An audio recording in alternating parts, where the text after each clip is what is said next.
Anywhere anybody.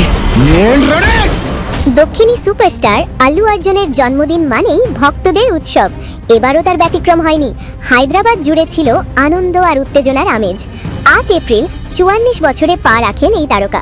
জন্মদিনের আগের রাত থেকেই হাজার হাজার ভক্ত জড়ো নিতে থাকেন তার জুবিলি হিলসের বাসভবনের সামনে। কারো হাতে পোস্টার, কারো হাতে ফেস্টুন। অনেকে আবার প্রিয় চরিত্রে সেজে অপেক্ষা করছিলেন এক ঝলক দেখার জন্য। কিন্তু অতিরিক্ত ভিড় আর আতশবাজির কারণে পরিস্থিতি দ্রুতই খারাপ হয়ে যায়। এক পর্যায়ে ভিড় সামাল দিতে পুলিশকে লাঠিচার্জ করতে হয়। কিছু সময়ের জন্য আতঙ্ক ছড়িয়ে পড়লেও পরে পরিস্থিতি নিয়ন্ত্রণে আসে। এই বিশৃঙ্খলার মধ্যেই ভক্তদের জন্য বড় চমক দেন আল্লু অর্জুন। জন্মদিনে প্রকাশ্যে আসে তার নতুন ছবির ফার্স্ট লুক রাকা।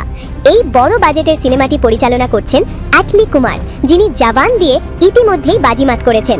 এই ছবিতে দীপিকা পাদুকোনের সঙ্গে জুটি বাঁধছেন আল্লু অর্জুন। প্রায় ৮০০ কোটি রুপির বিশাল বাজেটে তৈরি হচ্ছে এই সাইফাই সিনেমা। ফার্স্ট লুকে একেবারে চমকে দিয়েছেন আল্লু অর্জুন।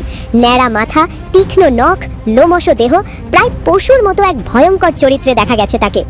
এই লুক ইতিমধ্যেই ভক্তদের মধ্যে তুমুল কৌতূহল তৈরি করেছে। জানা গেছে রাকা সিনেমাটি তৈরি হচ্ছে পুনর্জন্মের গল্প নিয়ে।